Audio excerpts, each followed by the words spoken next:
السلام عليكم ورحمة الله وبركاته. الحمد لله والصلاة والسلام على رسول الله. قال تعالى: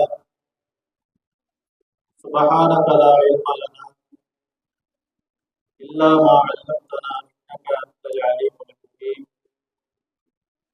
رب اشرح لي صدري ويسر لي أمري واحلل عقدة من لساني يفقهوا قولي. صدق الله العظيم. புகழனைத்தும் ஏக இறைவன் அல்லாஹ் ஒருவன். சாந்தியும் சமாதானமும் நபிகள் நாயகம் ஸல்லல்லாஹு அலைஹி வஸல்லம் அவர்களை பின்பற்றி நடந்த சஹாபாக்கள், தாபிஈன்கள், நல்லோர்கள், நாதாக்கள், குறிப்பாக இங்கே ஒன்று கூடியிருக்கிற நம் அத்துணை நபர்கள் மீதும் என்றென்றும் உண்டாவதாக இருக்கிற பிரார்த்தனையோடு ஆரம்பம் செய்கிறேன். எல்லாம் அல்ல அல்லாஹுவின் நல்லடியார்களே, ரசூலுல்லாஹி ஸல்லல்லாஹு அலைஹி வஸல்லம் அவருடைய வாழ்க்கை பயணம் வேதம் கொடுக்கப்பட்டு 23 ஆண்டுகளில் ஸல்லல்லாஹு அலைஹி வஸல்லம் அவர்கள் ஆன்மீகம் என்று அரசியல் பயணத்தை மிக அழகாக இந்த உலகத்திற்கு எடுத்து காட்டியவர்கள், வாழ்ந்தவர்கள். 13 ஆண்டு காலம் வெறும் ஆன்மீகத்தை மட்டுமே மக்கா மண்ணிலே மிக ஆழமாக விதைத்துவிட்டு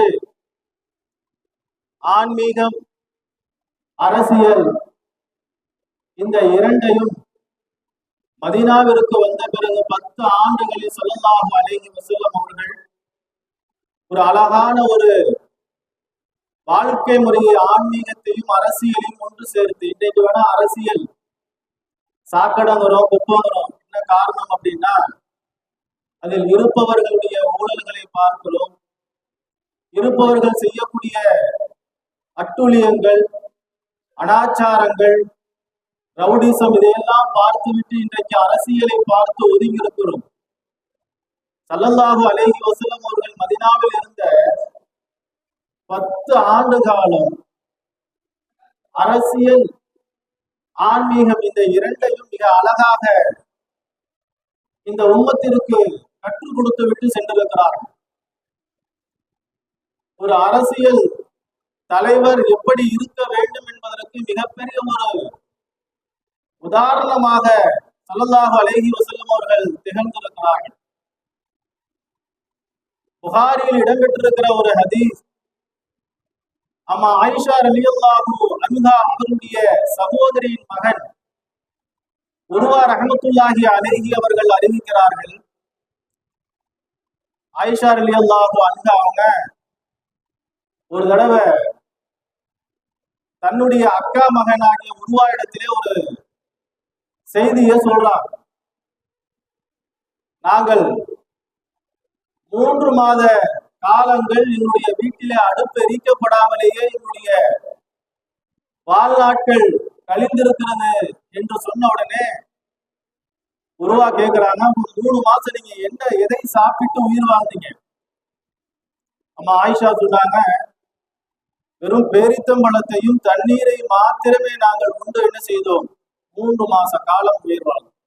காலங்கள் கழித்து யாராவது அண்டை வீட்டார்கள் கறந்த பாலை கொண்டு வந்து கொடுத்தாங்கன்னா அதுதான் அன்னைக்கு எங்களுக்கு மிகப்பெரிய ஒரு உணவாக, மிகப்பெரிய ஒரு சக்தியை கொடுக்கக்கூடிய ஒரு உணவாக எங்களுக்கு இருந்தது என்று ஸல்லல்லாஹு அலைஹி வஸல்லம் வாழ்க்கை, ஒட்டுமொத்த வாழ்க்கை வரலாறையும் ஒரு சிறிய இந்த ஹதீஸுக்குள்ளே, அம்மா ஆயிஷாவுடைய இந்த வார்த்தைக்குள்ளே அடக்கி முடிக்கிறார். இங்கே உலகத்தில் இருக்கக்கூடிய எல்லா தலைவர்களோடும் நபிகளாரை ஒப்பிட்டு பார்த்தால் எவ்வளவு ஆடம்பரமாக கூட வாழ்ந்திருக்கலாம்.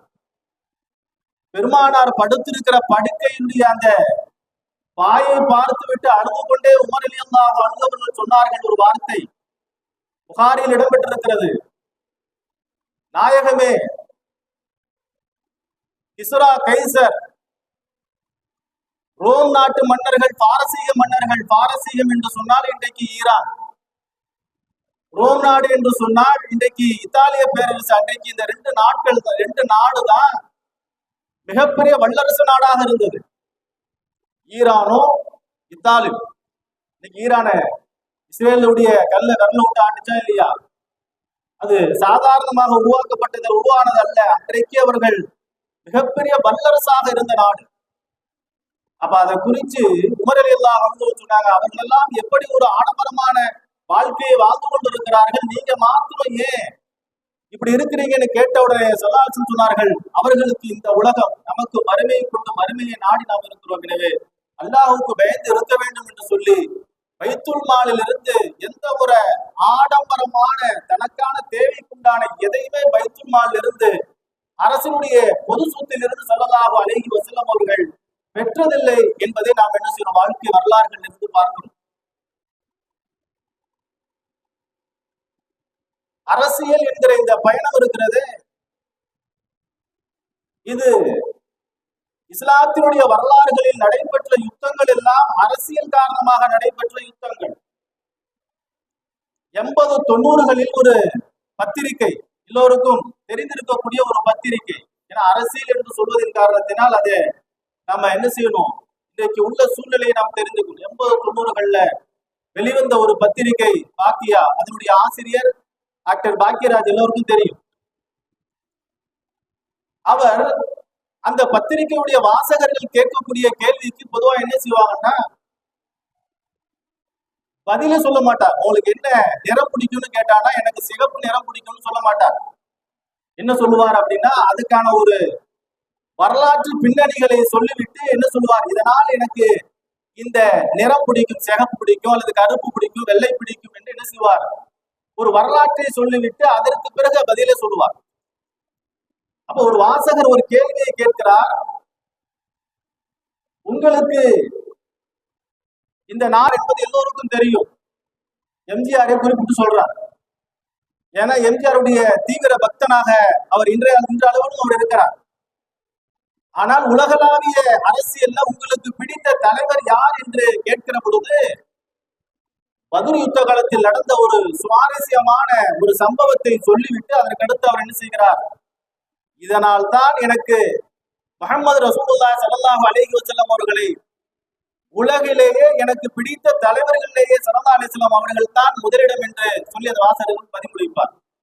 அது என்ன சம்பவம் என்றால், பத்ர் யுத்த களத்தில் எதிரிகளுடைய பலம், எதிரிகளுடைய ஆயுதங்கள் எல்லாம் இஸ்லாமியர்களை விட பன்மடங்கு அதிகமாக இருக்கிறது, 3-4 மடங்கு அதிகமாக இருக்கிறது. இஸ்லாமியர்களுடைய பலம் எதிரிகளை விட மிக கம்மியாக தான் இருக்கு. எதிரிகள் தேர்ந்தெடுத்த இடத்தை பார்த்தாலும் கூட அவர்களுக்கான அத்தியாவசிய தேவைகளை உடனடியாக பூர்த்தி செய்யற மாதிரி உண்டான இடங்களை போரினுடைய நேரங்கள்ல எதிரிகள் தேர்ந்தெடுத்துக் கொண்டார்கள். இஸ்லாமியர்களுக்கு தண்ணீர் கூட கிடைப்பதற்கு வாய்ப்பில்லாத ஒரு இடத்தை இஸ்லாமியர்களுக்கு என்று கிடைக்கப்பட்டது அந்த நேரத்துல. அப்ப அவங்களுக்கான தண்ணீர், குடிப்பதற்கான தண்ணீர், எல்லா தேவையும் தண்ணீர் எல்லாம் சேகரித்து வச்சிருக்கிறான். இஸ்லாமியர்களுக்கு தண்ணி இல்லை. அல்லாஹு தஆலா அந்த நேரத்துல ஒரு மிகப்பெரிய ஒரு அற்புதத்தை அல்லாஹ் நிகழ்த்தி காட்டினார். பத்ர் யுத்தமே மிகப்பெரிய ஒரு அற்புதங்களும் ஆச்சரியம் நிறைந்த ஒரு யுத்தம், அது ஒரு போர். அப்ப அல்லாஹ் முதல் நாளே மழை பெய்ய செய்கிறார். சஹாபாக்களுக்கு தேவையான தண்ணீர்களை அதை கொண்டு என்ன செய்கிறார்கள், நிவர்த்தி செய்து கொள்கிறார்கள். தேவையான தண்ணீர்களை மழை நீராக பிடித்து சேகரித்து வைத்துக் கொள்றார். எதிரிகள் ஏற்கனவே பிடித்து வைத்திருந்த தண்ணீருடைய தன்மைகள் எப்படி மாறி போய் விடுகிறது என்றால், சேரும் செகதியமாக ஆகி குடிப்பதற்கு உகர்ந்ததல்லாத ஒரு நீராக மாறி போய் விடுகிறது. போரிடுபவர்கள், மிகப்பெரிய எதிரணியில் இருப்பவர்கள் சிரமத்தையும் மிகப்பெரிய கஷ்டத்தை அந்த நேரத்திலே அவர்கள் தண்ணீருடைய தாகத்திலே இருந்த ஒரு சூழ்நிலை அவர்களுக்கு ஏற்படுகிற பொழுது ஸல்லல்லாஹு அலைஹி வஸல்லம் அவர்களை அழைத்து சொன்னார்கள், உங்களுக்கு தேவையான தண்ணீர், குடிப்பதற்கு உண்டான தண்ணீர் எங்களிடத்தில் இருக்கிறது, அதை நீங்கள் பயன்படுத்திக் கொள்ளுங்கள் என்று சொன்னார்கள். தண்ணீர் அவர்களுக்கு தராமல் மறுக்கப்பட்டிருந்தால், தண்ணீர் கொடுக்காமலே ஸல்லல்லாஹு அலைஹி வஸல்லம் என்ன செஞ்சிருக்கலாம், அதை ஒரு பிளஸாக எடுத்துக்கொண்டு அவர்களை தாக்குவதற்கு அது ஒரு மிகப்பெரிய ஒரு வாய்ப்பாக அமைந்திருக்குமானால், யுத்த களத்தில் கூட மிக நியாயமாக யாரும் இந்த உலகத்திற்கு கற்றுத்தர முடியாத அழகிய நடைமுறைகளை கற்றுக் கொடுத்ததின் காரணத்தினால் உலக அரசியல் தலைவர்களே எனக்கு முகமது ஸல்லல்லாஹு அலைஹி வஸல்லம் பிடிக்கும் என்று அவர் சொன்னார். இங்க நாம நம்முடைய சிந்தனையில் கவனத்தில் எதை நாம் கொண்டு வர வேண்டும் என்றால், இன்றைக்கு எல்லா அத்துமீறல்களையும் இன்றைக்கு செய்து கொண்டிருக்கிற இஸ்ரேலுடைய அந்த அரசியலை நாம் பார்க்கிறோம். உலகத்தில் இருக்கக்கூடிய எல்லா இஸ்லாமிய நாடுகளும் இன்றைக்கு அதை பார்த்து எதிர்ப்பதற்கு சக்தி இல்லாத, திராணி இல்லாதவர்களாக இருந்து கொண்டிருப்பது இருக்கிறது மிகப்பெரிய ஒரு அவமானக்கேடான ஒரு விஷயம். ஏன்னா திங்கிறதுக்கு உண்வதற்கு எந்த விதமான உணவு இல்லாமல் பார்த்திருப்பீங்க. நிறைய பேசுவதற்கு நிறைய இருக்கிறது. ஒரே ஒரு தகவலை மாற்றம் பேசுறேன், இந்த சிந்தனைக்கு கொண்டு வரேன். ஒரு சிறிய பெண் பிள்ளை இடத்துல பேட்டி எடுக்கிறான், இருக்கிற மண்ணை எடுத்து திங்கிற காட்சியெல்லாம் பார்த்திருக்கிறோம். ஒரு பத்திரிகையாளர் ஒரு சிறிய பிள்ளை இடத்துல பேட்டி எடுக்கிறார். இவ்வளவு கொடுமைகளையும் இவ்வளவு அடக்குமுறைகளையும் நீங்கள் சந்தித்துக் கொண்டிருக்கிறீர்களே, உலக மக்களுக்கு என்ன சொல்ல விரும்புகிறீர்கள்?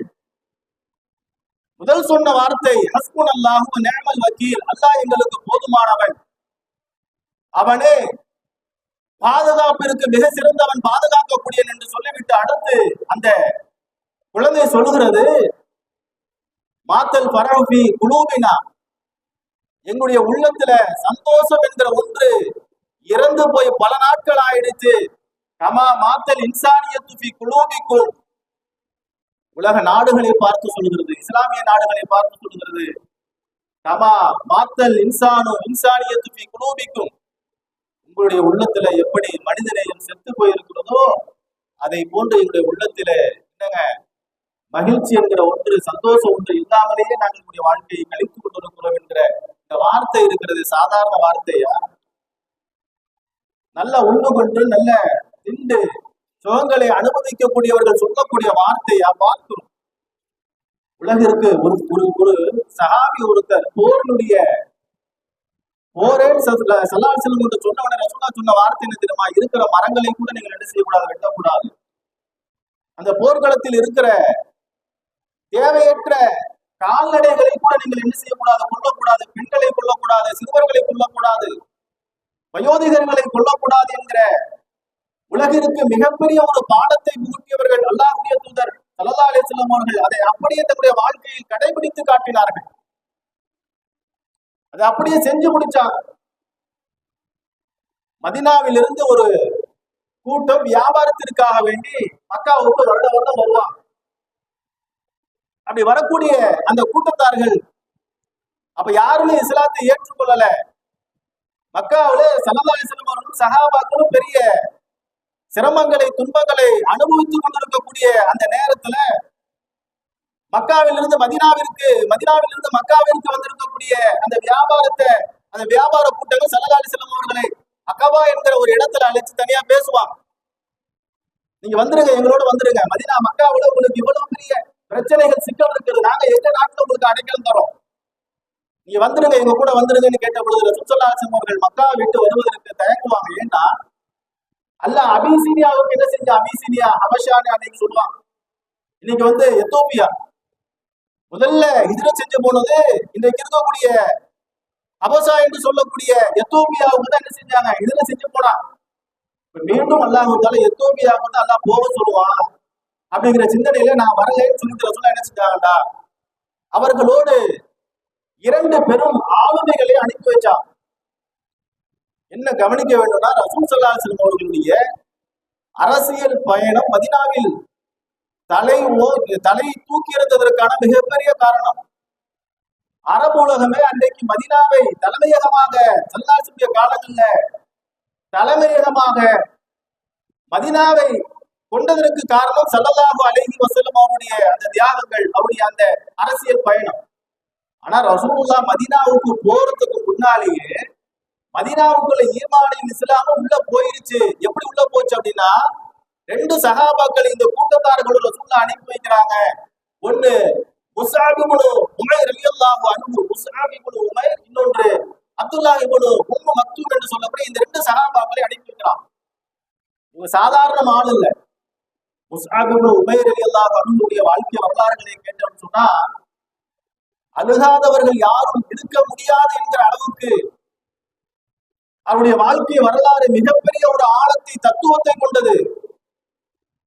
மக்காவில் ஸல்லல்லாஹு அலைஹி வஸல்லம் அவர்கள் கால் பதிப்பதற்கு முன்பு, மதீனாவில் கால் தடம் பதிப்பதற்கு முன்பு மதீனாவில கொண்டு போய் ஈமானை சேர்த்தவர்கள், மிக ஆழமான அழகாக பேசக்கூடிய ஒரு தலை சிறந்த பேச்சாளராக இருந்தார்.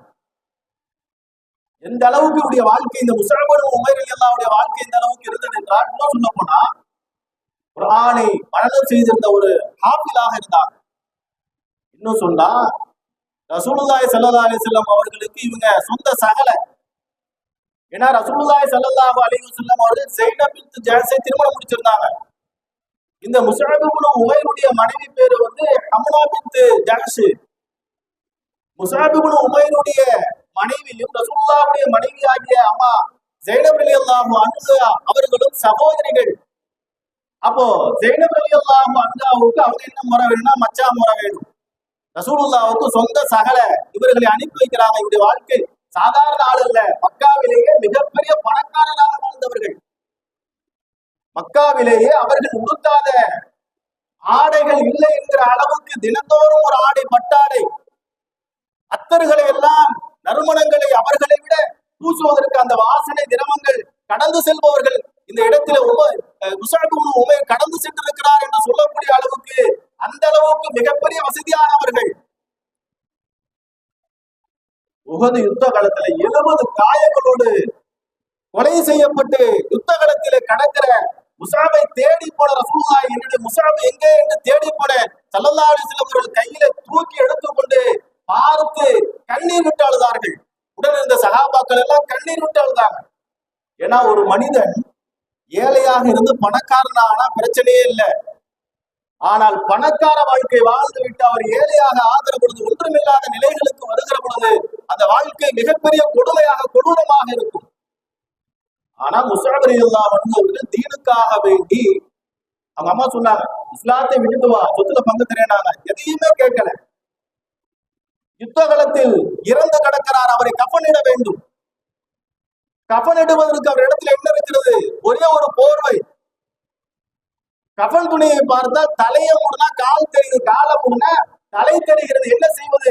அல்லாஹ் சொன்னாங்க, தலையை மூடிவிட்டு காலை, இழந்த இலைகளை கொண்டு காலை என்ன செய்யுங்க, மறைத்து அவர்களை கஃனிட்டு தஃனிடுங்கள் என்று சொன்னார்கள். அதை பார்த்த சஹாபாக்கள் எல்லாம் அழுதார்கள். எந்த அளவுக்கு வரலாறு சொல்லப்படுகிறது என்றால், பிற்காலங்கள்ல சஹாபாக்கள் நல்ல நிலையில் இருக்கிற பொழுது, நல்ல உணவு உண்டாலும் கூட முஸ்அப் இப்னு உமைரை நினைத்து அழுதிருக்கிறார்கள் என்பது வரலாறு நமக்கு சொல்லித் தருகிறது. இந்த சஹாபியத்தை என்ன செய்யறாங்க, ரசூலுல்லாஹ் மதீனாவுக்கு முதல்ல அனுப்பி வைக்கிறாங்க. இவங்க மதீனாவுக்கு போய் அஸ்அத் என்று சொல்லக்கூடிய ஒருத்தருடைய வீட்டுல போய் தங்குறாங்க.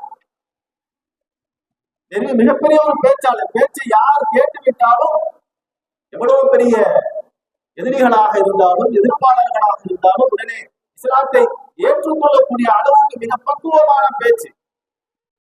அஸ்அதுடைய வீட்டில் தங்குகிறார்கள். அவர்களை இஸ்லாத்திலே இணைச்சிட்டாங்க.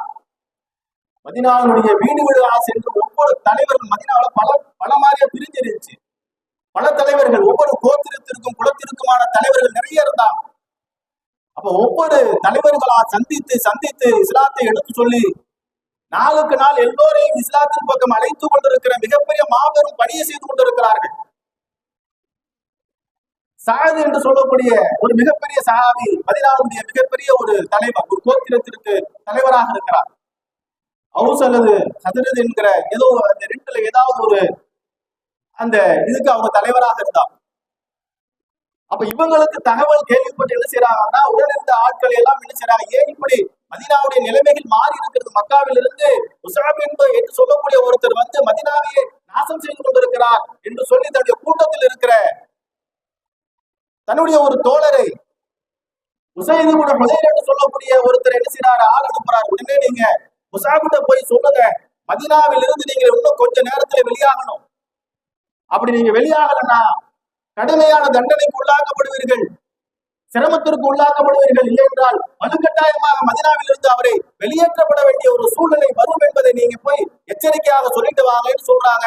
போராறு உசைது கூட ஹுதைர் என்பவர் போய் தகவலை சொன்ன உடனே ஒன்னும் சொல்லல, உஸாப் ரலியல்லாஹு அன்ஹு சொன்னாங்க, நான் என்ன சொல்றேன்னு கேளுங்க, அதற்கு பிறகு நீங்கள் எதை சொல்லுகிறீர்கள் அதை நான் ஏற்றுக்கொள்கிறேன் என்று சொன்ன உடனே சரி சொல்லுங்க பேசுனாங்க. உடனே வந்தவரும் விரட்ட வந்தவரும் என்ன செஞ்சிட்டார், இஸ்லாத்தை ஏற்றுக்கொண்டார்.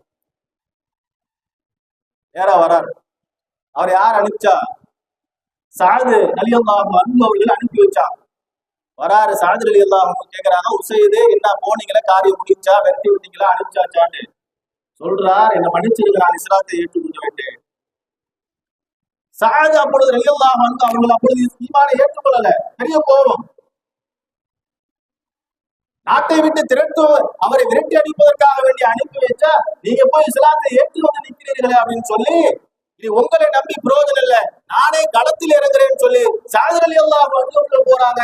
அவர்களிடத்திலே உஸாப் பேசுகிறார். சாது ரலியல்லாஹு அன்ஹு அவர்கள் ஈமானை ஏற்றுக்கொள்கிறார்கள். அதற்கு பிறகு வராங்க, வந்து தன்னுடைய கூட்டத்தார் எடுத்து சொல்றாங்க, நாம் எல்லோரும் என்ன செய்ய வேண்டும், இனி இஸ்லாத்தை கொண்டு நாம் எல்லோரும் பையத்து செய்ய வேண்டும், உடன்படிக்கை செய்ய வேண்டும், இஸ்லாத்திற்கு ஆதரவாக நிற்க வேண்டும், நபிகளாருக்கு ஆதரவாக நிற்க வேண்டும் என்று சொன்ன பிறகு அதற்கு பிறகு மதீனாவிலே மிகப்பெரிய மாற்றம் ஏற்பட்டது. அடுத்த ஆண்டு பெருமானார் அவர்களை பார்ப்பதற்காக வேண்டி சந்திப்பதற்காக வேண்டி மதீனாவில் இருந்து ஏறத்தாழ 70க்கும் மேற்பட்டவர்கள் இஸ்லாத்தை ஏற்றுக்கொண்டவர்களாக சஹாபாக்கள் போய் ரசூலுல்லாஹ் இடத்துல என்ன செஞ்சாங்க, பையத் செஞ்சாங்க. பையத்னா என்னது, ஆதரவு கொடுத்தாங்க. ஓட்டு அவங்க என்ன செய்யறேன், நீங்க சொல்ற மாதிரி ஓட்டு உங்களுக்கு என்ன செய்யறேன், நான் உங்களை தேர்ந்தெடுக்கிறேன் அப்படிங்கிற மாதிரி உண்டானதான் பையத் அப்படிங்கிறது. என்னுடைய ஆதரவு உங்களுக்கு இருக்கிறது, எனவே நீங்கள் மதீனாவுக்கு வாங்க அப்படின்னாங்க. அல்லாஹ்வுடைய உத்தரவு என்னாச்சு, மதீனாவுக்கு நீங்க என்ன செய்யுங்க, இதனை செஞ்சு போங்குங்கிற அல்லாஹ் உத்தரவு விட்டதற்கு பிறகு ரசூலுல்லாஹ் மதீனாவுக்கு வந்தாங்க. மிகப்பெரிய ஒரு நல்ல நிலையில் எடுத்து கொண்டிருக்கிற ஒரு நல்லா இருந்த ஒரு சூழ்நிலைகள்ல தண்ணீர் பஞ்சம் ஏற்படுது, தண்ணீருக்கான சிரமங்கள் ஏற்படுகிறது. ஆனால் ஏன்னா மக்காவில் இருந்த சஹாபாக்கள் மக்காவில ஜம்சம் நீர் குடிச்சாங்க. ஜம்சம் நீர் வந்து ஆக குடிப்பதற்கு நல்ல ஒரு அருமையான ஒரு நீர். மக்காவிலிருந்து மதீனாவுக்கு வந்த உடனே நல்ல குடிப்பதற்கான ஒரு நீர் இல்லை, பெரிய சிரமம் இருக்கிறது. ஆனால் ஒரே ஒரு யூதருடைய தோட்டத்தில் மாத்திரம் என்னதுங்க, ஒரே ஒரு கிணறை வச்சுக்கிட்டு என்ன செய்யறாரு, அவரு இருப்பவர்கள் நீரை காசை வாங்கி கொண்டு தண்ணீர் கொடுக்கக்கூடிய ஒரு சூழல், அது ஒரு பெரிய சிரமம். அப்ப ரசூலுல்லாஹி ஸல்லல்லாஹு அலைஹி வஸல்லம் அந்த யூதர்கிட்ட எவ்வளவோ ஆள்கிட்ட பேசி பாக்குறாங்க, இந்த கிணறை நீங்கள் என்ன செய்யுங்க, பொது உடைமையாக ஆக்குங்க, பொது உடைமையாக ஆக்கினால் மக்கள் எல்லோரும் பயன்படுவார்கள். யூதர் ஒத்துக்கொள்ற மாதிரி தெரியல. ரசூலுல்லாஹ் எவ்வளவோ ஆசை வார்த்தைகள் எல்லாம் சொன்னாங்க. இந்த அந்த யூதர்கிட்ட போய் சொல்லுங்க, இந்த இந்த கிணற்றை அவர் வக்ஃப் செய்து விட்டால், பொது உடைமையாக ஆக்கிவிட்டால், நாளை மறுமையிலே அவருக்கு சொர்க்கத்திலே அல்லது நாளை மறுமையில ஒரு தோட்டம் கிடைப்பதற்கு நான் அல்லாஹ் இடத்திலே நான் என்ன செய்கிறேன், அவருக்காக வேண்டி பொறுப்பேற்றுக் கொள்கிறேன் சொல்லி அவர் கேட்கல. இந்த வார்த்தையை கேட்ட உஸ்மான் இப்னு அஃபான் ரலியல்லாஹு அன்ஹு அவர்கள் என்ன செய்கிறார்கள், இஸ்லாத்துடைய 3வது ஜனாதிபதி ரசூலுல்லாஹ்ட்ட சொன்னாங்க, யார் ரசூலுல்லாஹ், அந்த கிணற்றை நான் வாங்கி பொது உடைமையாக ஆக்குறேன், வக்ஃப் செய்றேன்னு சொல்றாங்க. போய் அந்த யூதர்கிட்ட போய் அந்த கிணற்றுக்கான விலை பேசுறாங்க. எந்த வகையிலும் அந்த விலையை குறைப்பதாக இல்லை. கடைசியாக விலை பேசி 20,000 தங்க தீனார்களை கொடுத்து உஸ்மான் ரலியல்லாஹு அன்ஹு அவர்கள் அந்த கிணற்றை வாங்கி அல்லாஹ்வுக்காக வேண்டி வக்ஃப் செஞ்சார். அதுல இருந்து யார் வேண்டும்னா என்ன செய்யுங்க, நீரை எடுத்து பயன்படுத்திக் கொள்ளுங்க. எந்த அளவுக்கு மாறி போகுதுன்னா, கொஞ்ச நாள்லயே இன்னொரு சஹாபி 9 மடங்கு நான் காசு தரேன், உஸ்மான் ரலியல்லாஹு போய் பேசுறான், 9 மடங்கு நான் காசு தரேன், அந்த கிணற்றை எனக்காக வேண்டி கொடுத்து விடுங்க, நான் வக்ஃப் செய்கிறேன் இறைவனுக்காக வேண்டி சொன்னார். உஸ்மான் ரலியல்லாஹு எதையும் ஒத்துக்கறல. இது நான் இறைவனுடைய பாதையில் வக்ஃப் செய்ததாக இருக்கட்டும், இதிலிருந்து மக்கள் என்ன செய்து கொள்ளட்டும், தண்ணீரை குடித்துக் கொள்ளட்டும் என்று சொல்லி அந்த கிணற்றுடைய பேரை இன்னைக்கு 2 விதமா சொல்லுவாங்க. பேரே உஸ்மான் சொல்லுவாங்க, பேரே ரூமா என்று சொல்லுவாங்க. பேரே ரூமா, பேரே உஸ்மான் என்று சொல்லுவாங்க. வக்ஃப் செய்த நிலை. கடுமையான தண்ணீருடைய நேரத்தில் கூட ஸல்லல்லாஹு அலைஹி வஸல்லம் அவர்கள் அந்த நேரத்தில் அந்த மக்களுக்கு என்ன அத்தியாவசிய தேவை என்பதை நன்கறிந்து என்ன செய்தார்கள், செயல்பட்டார்கள். அதற்கான நிலைகளை உருவாக்கி கொடுத்தார்கள். இன்றைக்கு அந்த கிணறுடைய நிலை எந்த அளவுக்கு இருக்கிறது என்பதை நாம் பார்க்கிற பொழுது மிகப்பெரிய ஒரு ஆச்சரியமாக இருக்கிறது. இன்றைக்கு அதனுடைய மதிப்பு பல கோடி என்று சொல்கிறார்கள். சில காலங்களுக்கு பிறகு அந்த கிணற்றை சுற்றி ஏறத்தாழ ஒரு 1500 பேரித்த மரங்கள் நடப்பட்டு அதில் விவசாயம் செய்யப்பட்டு இன்றைக்கு அதனுடைய பொருளாதாரம் மிக பெருமளவில் இருக்கிறது. அந்த கிணறும் அந்த தோட்டம் இன்றைக்கு யாருடைய கண்ட்ரோலில் கட்டுப்பாட்டில் இருக்கிறது என்று சொன்னால் சவுதி அரசாங்கத்துடைய விவசாய அமைச்சகத்திற்கு கீழே அந்த கிணறு இன்றைக்கும் அந்த தோட்டம் செயல்பட்டுக் கொண்டிருக்கிறது சொல்கிறார்கள். அதில் வரக்கூடிய விவசாயம் செய்து பேரிச்சம்பழத்துடைய லாபம் மாத்திரம் அதை 2ஆக ஆக்குவாங்க. பேரிச்சம்பழத்துடைய லாபத்தை 2ஆக ஆக்குறது. எவ்வளவு வந்தாலும் 2ஆக ஆக்கி ஒரு பாதியை என்ன செய்வாங்கன்னு சொன்னா ஏழை எளிய மக்களுடைய தேவைக்காக வேண்டிய அந்த என்ன செய்யறது, அவர்களுக்கான உதவி செய்யறது. இன்னொரு பாதியை உஸ்மான் ரலியல்லாஹு அன்ஹு அவருடைய பெயர்ல ஒரு அக்கௌண்ட் ஒன்று ஓபன் பண்ணி ஒரு பொருளாதாரத்தை என்ன செஞ்சாங்கன்னு சொன்னா பேங்க்ல சேகரித்துக் கொண்டிருந்தார்கள். 2019 ஒரு தகவல் என்ன சொல்றாங்க அப்படின்னா, பேங்க்ல அப்படி உஸ்மான் ரலியல்லாஹு அன்ஹு அவருடைய பெயர்ல சேகரிக்கப்பட்ட அந்த தொகையை வெளியெடுத்து மக்காவுக்கு காபத்துல்லாவுக்கு பக்கத்துல ஒரு இடத்தை வாங்கி இன்றைக்கு ஒரு 5 ஸ்டார் ஹோட்டலை கட்டி கொண்டிருக்கிறார்கள். அதனுடைய பணி நிறைவடைச்சான்னு கட்டி கொண்டிருக்கிறார்கள். அவருடைய பணி நிறைவடைந்தால் அவருடைய ஆண்டு வருமானம் மாத்திரம் 50 மில்லியன் சவுதி ரியால், இந்தியாவுடைய மதிப்பு ஏறத்தாழ 50 58 கோடி ஒரு வருடத்திற்கு அதிலிருந்து வருமானத்தை பெற முடியும் என்று சொல்கிறார்கள். இந்த வருமானத்தை கொண்டு என்ன செய்வோம் என்கிற தகவலையும் சொல்கிறார்கள். எப்படி ஆரம்பத்தில் செஞ்சோமோ அதே மாதிரி பகுதி என்ன செய்யறது, மீண்டும் கணக்குல போட்டுட்டு மீதி பாதிய ஏழை எளிய மக்களுக்கு கொடுப்பது என்கிற இந்த முடிவை நாங்கள் என்ன செய்திருக்கிறோம், எடுத்திருக்கிறோம் என்கிற தகவல்களை சொல்கிறார்கள். எவ்வளவு பெரிய கட்டமைப்பு, ஒரு அரசியல் கட்டமைப்பு என்றால் சஹாபாக்கள். அந்த அரசியல் கட்டமைப்பு ரசூலுல்லாஹோடு முடிஞ்சு போச்சு. ரசூலுல்லாஹுக்கு பிறகு ரசூலுல்லாஹுடைய கட்டமைப்பு மிக அழகாக இருந்தது. எந்த விதமான எதிர்ப்பும் இல்லை, எந்த விதமான பிரச்சனைகளும் இல்லை, எந்த விதமான சண்டையும் இல்லை. ஆனால் ரசூலுல்லாஹி ஸல்லல்லாஹு அலைஹி வஸல்லம் அவர்களுக்கு பிறகு ஆட்சிக்கு வந்த சஹாபாக்களுடைய காலங்களிலேயே அந்த கட்டமைப்பு கொஞ்சம் கொஞ்சமாக தகர்க்கப்பட்டு விட்டது. ரசூலுல்லாஹி ஸல்லல்லாஹு அலைஹி வஸல்லம் அவர்கள் ஒரு அழகிய கட்டமைப்பை வச்சிருந்தாங்க. அந்த கட்டமைப்புக்கு பிறகு ரசூலுல்லாஹுடைய வஃபாத்திற்கு பிறகு முதல் கலீஃபாவாக ஜனாதிபதியாக பொறுப்பேற்ற ஹஜ்ரத் அபூபக்கர் ரலியல்லாஹு அன்ஹு அவர்கள் ஏறத்தாழ 2 ஆண்டு காலம் 3 மாசம் ஜனாதிபதியாக இருந்தார். பெரிய பிரச்சனை, பெரிய சவால்கள். நிறைய சகாபாக்கள் பைத்துல் மாலிற்கு, அரசாங்கத்திற்கு ஜகாத்துடைய நிதியை நாங்கள் கொடுக்க மாட்டோம் என்று சொல்லி என்ன செஞ்சாங்க, நிறைய சகாபாக்கள் இஸ்லாத்தை விட்டு என்ன செஞ்சாங்க, முர்த்தத்தாகி போனார்கள் என்பதெல்லாம் புகாரில் இருக்கிற ஹதீஸை பார்க்கிறோம்.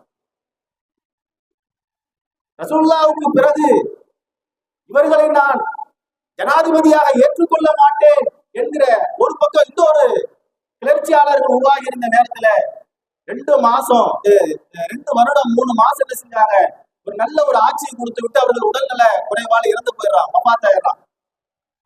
இவர்களுக்கு பிறகு ஆட்சிக்கு அதிகாரத்திற்கு பொறுப்பிற்கு வந்த எல்லா கலீஃபாக்களும் ஜனாதிபதிகளும் எப்படி இறந்தார்கள் என்றால், யாருக்கும் இயற்கை மரணம் என்று வரல. எல்லோரும் எதிரிகளால் தாக்கப்பட்டு எதிரிகளால் குத்தப்பட்டுதான் என்ன செய்தார்கள், இறந்திருக்கிறார்கள் என்ற வரலாறுகளை பார்க்கிறோம். இரண்டாவதாக பொறுப்பிற்கு வந்த ஹஜ்ரத் உமர் ரலியல்லாஹு அன்ஹு அவர்கள் 10 ஆண்டுகள் ஆட்சி சென்றார். அற்புதமான ஒரு ஆட்சி காலம். இந்தியாவுடைய காந்தியடிகளார் அவர்களும் கூட ஒரு அழகான கருத்தை சொல்லியிருக்கிறார் என்பதை நாம் பல மேடைகள்ல பல இடங்கள்ல கேள்விப்பட்டிருப்போம். உலகத்திலே உமருடைய ஆட்சி முறைகளை நடைமுறைப்படுத்த வேண்டும் என்று நடைமுறைப்படுத்தினால் நாடு அவ்வளவு அழகான அமைதியாக இருக்கும் என்று சொல்லக்கூடிய அளவுக்கு 10 ஆண்டுகள் உமர் ரலியல்லாஹு அன்ஹு அவர்கள் ஆட்சி கொடுத்தார், ஆட்சி செஞ்சாங்க. அதற்கு பிறகு ஃபஜ்ர் தொழுகைக்கு வந்தவர்கள் எதிரிகளால் குத்தப்பட்டு என்ன செஞ்சாங்க, உடல்நிலை பாதிக்கப்பட்டு வீட்டுல இருந்தாங்க. என்ன ஆச்சுன்னா, உமர் ரலியல்லாஹு அன்ஹு ஒரு விஷயத்தை யோசிக்கிறார். ரசூலுல்லாஹ்வுக்கு பிறகு ஆட்சி அதிகாரத்துடைய கட்டமைப்பு எல்லாம் தகர்ந்து போச்சு. அபூபக்கர் ரலியல்லாஹு அன்ஹு அவர்கள் ஆட்சிக்கு கொண்டு வர்றதுக்கு பட்ட சிரமங்கள் பெருசு. அதனால நம்முடைய வஃபாத்துக்கு பிறகு சஹாபாக்கள்கிட்ட பிரச்சனை வந்துடக்கூடாது அப்படின்னு என்ன செய்யறாங்கன்னா, உமர் ரலியல்லாஹு அன்ஹு அவர்கள் ஒரு அழகிய நடைமுறையை நேரத்தை கையில் எடுக்கிறாங்க. வஃபாத்திற்கு முன்னாள் ஒரு குழுவை தேர்ந்தெடுக்கிறாங்க. யாரை தேர்ந்தெடுக்கிறது? எல்லோரையும் கொண்டு வந்து நிர்வாக பொறுப்பிற்குள் விட்டு விட்டால், அவர்களை கொண்டு வந்து சேர்ந்து விட்டால் அரசு அமைப்புடைய கட்டமைப்பு பாழாகி போய்விடும் என்பதை உணர்ந்த உமர் ரலியல்லாஹு அன்ஹு அவர்கள் ஒரு நல்ல அழகிய நடைமுறை. ரசூலுல்லாஹ் வாழ்ந்த காலத்திலே 10 சஹாபாக்களுக்கு சொர்க்கத்தை கொண்டு சுப செய்தி சொன்னார்களா இல்லையா? அந்த 10 சஹாபாக்களை தேர்ந்தெடுக்கலாம். அந்த 10 பேர் தான், அந்த 10 நபர்கள் ஒருவர் தான் அடுத்து ஆட்சி அதிகாரத்திற்கு வருவதற்கு தகுதியானவர் என்கிற முடிவை எடுக்கிற உமர் ரலியல்லாஹு அன்ஹு அவர்கள் கடைசியா அதில் நிறைய பிரச்சனை இருக்கும். சகாபாக்களுக்குள்ளே சில பிரச்சனைகள் இருக்கும். 10 பேர்த்துல அழகாக ஒரு கருத்து சொல்லி முடிப்பாங்க.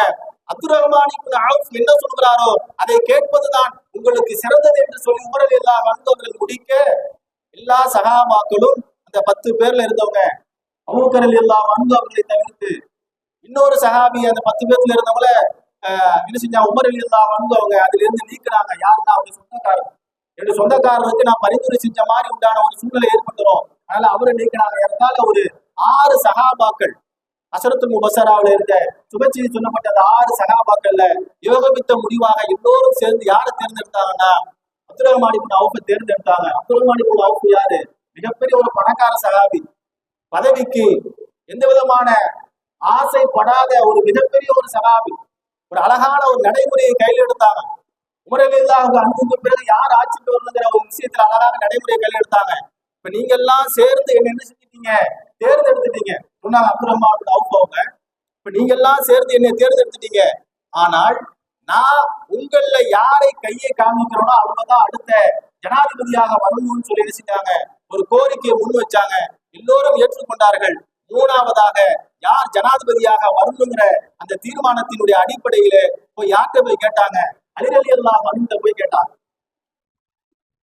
அலி ரலியல்லாஹு அன்ஹு அவங்க அன்னைக்கு ஒத்துருந்தாங்கன்னு சொன்னா 3வது ஜனாதிபதியா அலி ரலியல்லாஹு தான் வந்திருப்பாங்க. இவங்க என்ன போய் அலி ரலியல்லாஹு கேட்டாங்க அப்படின்னு சொன்னா,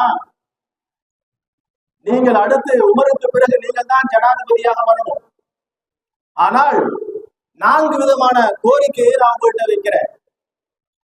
என்ன அப்படின்னா, உங்களுடைய ஆட்சி அதிகாரம் எப்படி இருக்க வேண்டும் என்றால் உங்களுடைய சுயநலத்தோடு உங்களுடைய சுய விருப்பாக இருக்கக்கூடாது. 1, அல்லாஹ்வுடைய கட்டளை பிரகாரம் குர்ஆன், 2வது சுன்னா ரசூலுடைய வழிமுறை பிரகாரம் உங்களுடைய ஆட்சி இருக்க வேண்டும். 3வது அபூபக்கர் 2 ஆண்டு காலம் 3 மாசம் எப்படி ஒரு ஆட்சியை கொடுத்தாங்களோ அது மாதிரி உங்களுடைய ஆட்சி இருக்க வேண்டும். 4வது உமர் 10 ஆண்டு காலம் என்ன ஆட்சி முறையை நடைமுறை மக்களுக்கு படுத்தினார். ஏன்னா உமர் ரலியல்லாஹுடைய ஆட்சி காலத்துல நிறைய போர்களை செய்து என்ன செஞ்சாங்கன்னா இஸ்லாத்திற்காக நிலப்பரப்புகளை என்ன செஞ்சாங்க, ஏற்படுத்தி கொடுத்தாங்க அதிகமா. இந்த 4 அடிப்படையில் உங்க உங்களுடைய ஆட்சி இருக்குன்னு சொன்ன உடனே அலி ரலியல்லாஹு அன்ஹு மறுத்துட்டாங்க. என்ன சொன்னாங்கன்னா, குர்ஆன் சுன்னாவின் அடிப்படையிலே, குர்ஆன் ஹதீஸினுடைய அடிப்படையிலே ஆட்சி இருக்கும், அது எந்த சந்தேகம் இல்லை. உமர் அபூபக்கருடைய அந்த நடைமுறையை நான் ஆட்சி செய்யணும் நீங்க எப்படி விரும்புறீங்க? ஏன்னா நான் பொறுப்புக்கு வந்தேன்னா சில விஷயங்களை சேர்க்க வேண்டியதை பைலாவில சேர்ப்பேன், சில விஷயங்களை நீக்க வேண்டிய சில விஷயங்களை நீக்குவேன்.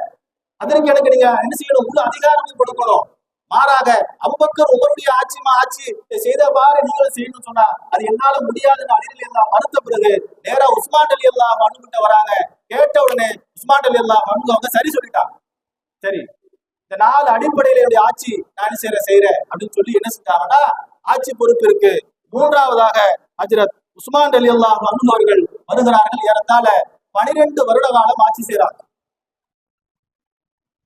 12 ஆட்சி காலம். அந்த ஆட்சி காலத்துக்கு பேர் உமையா ஆட்சி காலம் சொல்லுவாங்க. உமையா ஆட்சி காலம் தான் இவங்க ஆட்சி பொறுப்புக்கு உஸ்மான் ரலியல்லாஹு அன்ஹு வந்த உடனே அவங்க செய்த சில நல்ல முறையில ஆட்சி செஞ்சாங்க. ஆனா செய்ததிலே ஒரு பெரிய மைனஸாக மக்களுக்கு என்ன ஆகி போச்சுன்னா, எல்லா நகரங்களில் இருக்கக்கூடிய ஆளுநர்களை என்ன செஞ்சாங்கன்னா தான் சொந்தக்காரர்களாக மாத்தினாங்க. எல்லா இடத்துல இருக்கக்கூடிய ஆளுநர்களை தான் சொந்தக்காரர்களாக மாத்தினது என்பது இருக்கிறது கடைசி காலத்துல ஒரு 12வது வருஷத்துல அது என்ன ஆகி போச்சுன்னா மிகப்பெரிய ஒரு கிளர்ச்சியாக உருவாக்கி கூஃபாவிலிருந்து கிளர்ச்சியாளர்கள் மதீனாவுக்குள்ளே நுழைந்து மதீனாவில் இருக்கக்கூடிய சில முனாஃபிகீன்கள், மதீனாவில் இருக்கக்கூடிய சில குஃபார்களை கையில் எடுத்துக்கொண்டு என்ன செய்ய ஆரம்பிச்சிட்டாங்க அப்படின்னு சொன்னா உஸ்மான் ரலியல்லாஹு அன்ஹு அவர்களுக்கு எதிரான ஒரு பிரச்சாரத்தை செய்ய ஆரம்பித்து கடைசியாக உஸ்மான் ரலியல்லாஹு அன்ஹு அவர்கள் வீட்டு சிறையிலே அடைக்கப்படுறாங்க. வீட்டுல வச்சு செய்தாங்க, அடைச்சாச்சு. எந்த அளவுக்கு அந்த கிளர்ச்சியாளர்கள் கூஃபாவில் இருந்து வந்தவர்கள் உத்தரவிடலாம்னு சொன்னா உஸ்மானுடைய வீட்டில இருந்து இனி என்ன செய்யக்கூடாது, யாரும் உள்ளிருந்து வெளியே போக கூடாது, வெளியிருந்து உள்ளவும் என்ன செய்யக்கூடாது, வீட்டுக்குள்ளே நுழையக்கூடாது, உணவும் போகக்கூடாது என்று சொன்னதோடு மாத்திரம் அல்லாமல் வீட்டுக்குள்ள தண்ணீரை கூட கொடுக்க கூடாது உஸ்மானுக்கு சொல்லிட்டு செஞ்சாங்க. அந்த கிளர்ச்சியாளர்கள் சஹாபாக்களுடைய வேலை இல்லை, சஹாபாக்களால ஒன்றும் செய்ய முடியல. ஏன்னா கூஃபாவிலிருந்து வந்த கிளர்ச்சியாளர்களுடைய கண்ட்ரோலுக்கு மதீனா நகர் ஒட்டுமொத்தமாக மாறி போயிடுச்சு. அன்னைக்கு மதீனாவுல அலி ரலியல்லாஹு அன்ஹு இருந்தாங்க, அவர்களாலையும் என்ன செய்ய முடியல, தடுக்க முடியல. உஸ்மான் ரலியல்லாஹு அன்ஹு அவர்களை சிறை பிடித்ததை அலி ரலியல்லாஹு அன்ஹு அவர்களாலும் தடுக்க முடியல. ஏன்னா எல்லோருடைய கண்ட்ரோலும் யார் பக்கம் இருக்கிறது என்று சொன்னால் கூஃபாவில் இருந்து வந்த அந்த கிளர்ச்சியாளர்கள், அந்த முனாஃபிகீன்கள், அந்த குஃபார்களுடைய கண்ட்ரோலுக்கு எல்லாம் மாறி போயிட்டாங்க. தன்னை கூட என்ன செய்யக்கூடாது, உஸ்மானுக்கு யாரும் புகட்டக்கூடாது உத்தரவு போடலாம். உஸ்மான் ரலியல்லாஹு அன்ஹு எல்லாத்தையும் ஏற்றுக்கொண்டவர்கள், பொறுத்து கொண்டவர்கள், கடைசியாக தண்ணீர் கூட தராமல் அவர்களை தவிக்க விட்டதின் காரணத்தினால் இப்படி சொல்ற மாதிரி ஒரு வார்த்தை ஆயிப்போச்சு. யாருக்கு நீங்க தண்ணீர் தர மறுக்கிறீங்க? உஸ்மான் ரலியா சொல்றாங்க, யாருக்கு நீங்க தண்ணீர் தர மறுக்கிறீங்க தெரியுமா? மதீனாவில தண்ணீருக்காக வேண்டி மிகப்பெரிய ஒரு பஞ்சம் ஏற்பட்ட நிலையிலே நான் என்னுடைய சொத்துக்களை எல்லாம் விற்று நான் என்ன செய்தேன், அந்த யூதரிடத்திலிருந்து அந்த கிணற்றை வாங்கின மக்களுக்காக வேண்டி பொது உடைமை நான் செஞ்சேனே, வக்ஃப் செஞ்சேனே. அப்படிப்பட்ட இந்த உஸ்மானுக்கா நீங்க தண்ணீர் தர மறுக்கிறீர்கள் என்றெல்லாம் அந்த இடத்துல உஸ்மான் ரலியல்லாஹு அன்ஹு அவங்க அதை சொல்லி வேதனைப்பட்டாங்கன்னு சொல்றாங்க. அதுக்கு பிறகு உஸ்மான் ரலியல்லாஹு அன்ஹு அவர்கள் வீட்டிலேயே என்ன செய்கிறார்கள், ஷஹீதாக்கப்படுகிறார்கள், கொலை செய்யப்படுறாங்க. அதற்கு பிறகு அலி ரலியல்லாஹு அன்ஹு அவர்கள் ஆட்சி பொறுப்பு போறாங்க. ஏறத்தாழ அவங்க ஒரு 5 வருட காலம் ஆட்சி செய்யறாங்க. அவர்களும் என்ன செய்யறாங்கன்னா கூஃபா நகரத்துல வச்சு என்ன செய்யறாங்க, கூஃபா வாசிகளால் அங்க வச்சு ஷஹீதாக்கப்படுறாங்க, கொலை செய்யப்படுறாங்க. அலி ரலியல்லாஹு அன்ஹு அவர்களுக்கு பிறகு அவருடைய மகனார் ஹசன் ரலியல்லாஹு அன்ஹு அவர்கள் எதிரிகளால் விஷம் கொடுக்கப்பட்டு என்ன செய்யறாங்க, அவர்களும் கொலை செய்யப்படுறாங்க. ஹுசைன் ரலியல்லாஹு அன்ஹு அவர்களும் ஈராக்கில் இருக்கக்கூடிய சில நபர்களுடைய பேச்சை கேட்டு என்ன செய்யறாங்க, மக்காவில் இருந்து அங்க புறப்பட்டு போனாங்க. போற வழியிலேயே கர்பலா என்கிற இடத்துல வச்சு என்ன செய்யறாங்க, அவர்களையும் ஹுசைன் ரலியல்லாஹு அன்ஹு அவர்களையும் ஈராக் வாசிகள் என்ன செய்யறாங்க, அந்த இடத்துல சிறை பிடித்து வைத்து விட்டு ஹுசைன் ரலியல்லாஹு அன்ஹுவுடைய குடும்பத்தில் இருக்கிற எல்லோரையும் என்ன செய்யறார்கள், சரமாரியாக கண்மூடித்தனமாக என்ன செய்யறாங்க, எல்லாத்தையும் வெட்டி ஷஹீதாக்குறாங்க. இந்த அளவுக்கு அப்படின்னு சொன்னா ஹுசைன் ரலியல்லாஹு அன்ஹு அவருடைய தலையை எடுத்து கொண்டு போய் அன்றைக்கு சிரியாவில் இருக்கக்கூடிய முஆவியா ரலியல்லாஹு அன்ஹு அவருடைய மகனார் யஸீதுடைய காலுக்கடியில போறாங்க. இதெல்லாம் யார் செஞ்சாங்கன்னா சஹாபாக்களுக்கும் இதுக்கும் எது செய்யல வேலை. ஏன்னா ரசூலுல்லாஹ் ஒரு பெரிய கட்டமைப்பை உருவாக்கி வச்சிருந்தாங்க. அந்த கட்டமைப்பு ரசூலுல்லாஹ்வுக்கு பிறகு சஹாபாக்கள் கைக்கு வரும் பொழுது உள்ளே சில முனாஃபிகீன்கள், சில எதிரிகள் அதை என்ன செய்யறாங்க, அந்த கட்டமைப்பை தகர்த்தாங்க. அது ஒன்றுமில்லாம செய்தது ஒரு காலத்துல ஆகி போனது. இன்று வரைக்கும் அதை என்ன செய்ய முடியல, யாராலும் அதை ஒன்று சேர்க்க முடியும். மதீனாவை தலைமையகமாக கொண்டு இயங்கிய ஒரு அமைப்பு, இஸ்லாமிய அமைப்பு, ஒரு இஸ்லாமிய நாடுகள் இந்த அளவுக்கு இன்னைக்கு என்ன செய்யறாங்க, 50, 60 என்று சொல்லக்கூடிய அளவுக்கு இன்றைக்கு இஸ்லாமிய நாடுகள் இருக்கிறது. அதுல இஸ்லாமியர்கள் அதிகமாக பின்பற்றக்கூடிய மொரோக்கோ போன்ற நாடுகள் 100க்கு 100% இஸ்லாமிய ஆட்சி அதிகாரத்தை பின்பற்றி நடக்கக்கூடிய மக்களாக இருக்கிறாங்க. இப்படி நிறைய நாடுகள் இருந்தாலும் கூட மதீனாவை தலைமையகமாக கொண்டு இயங்குறதா அப்படின்னு சொன்னா இல்லை. ஏன் அந்த கட்டமைப்பு போய்விட்டது. ரசூலுல்லாஹி ஸல்லல்லாஹு அலைஹி வஸல்லம் அவர்கள் எதை காண்பித்து எப்படி இருக்க வேண்டும் என்று சொன்னார்களோ அந்த அடிப்படையில் இல்லாத போனதினுடைய விளைவு இன்றைக்கு இந்த சமூகம், இந்த சமுதாயம் இன்றைக்கு பிளவுட்டு போய் பொறுப்பு இருக்கும் ஆட்சிக்கும் இன்றைக்கு என்ன செய்யக்கூடிய ஒருத்தர் போட்டியிட்டுக் கொள்ளக்கூடிய ஒரு சூழலை உருவாகி இருக்கிறது. எனவே அல்லாஹ்வுடைய நல்லடியார்களே, ரசூலுல்லாஹி ஸல்லல்லாஹு அலைஹி வஸல்லம் அவர்களை வெறும் ஆன்மீக தலைவராக மட்டும் நினைச்சிட்டு மட்டும் பார்த்தோம். ஆனால் அரசியல் வாழ்க்கையிலே அவர் செய்ததை போன்று உண்டான தியாகங்கள் வேறு யாரும் செய்யவில்லை. சஹாபாக்களுடைய காலங்கள்ல அவங்க செஞ்சது மாதிரி உண்டான தியாகங்கள் இதுவரைக்கும் யாரும் என்ன செய்யல. அது மாதிரியான ஒரு ஆட்சி முறைகளை இன்னைக்கும் இந்த அளவில் இஸ்லாமிய நாடுகள்ல கூட அதை நடைமுறைப்படுத்த முடியாமல் இன்றைக்கு கூட என்ன செய்கிறார்கள், திணறி கொண்டிருக்கக்கூடிய ஒரு சூழ்நிலை இருக்கிறது என்று சொன்னால், அல்லாஹ் ரசூலை உண்மையாக நாம் பின்பற்றி வாழ்கிற பொழுது அவர் நிச்சயம் என்ன செய்வார்கள், நமக்கான அல்லாஹ் எல்லா விதமான வழிகளையும் அல்லாஹ் தாலா லேசாக்கி கொடுப்பார், திறந்து வைப்பார். அடிப்படையில் வாழக்கூடிய நல்லடியார்களாக அல்லாஹ் நம் அனைவர்களையும் ஆக்கியார்.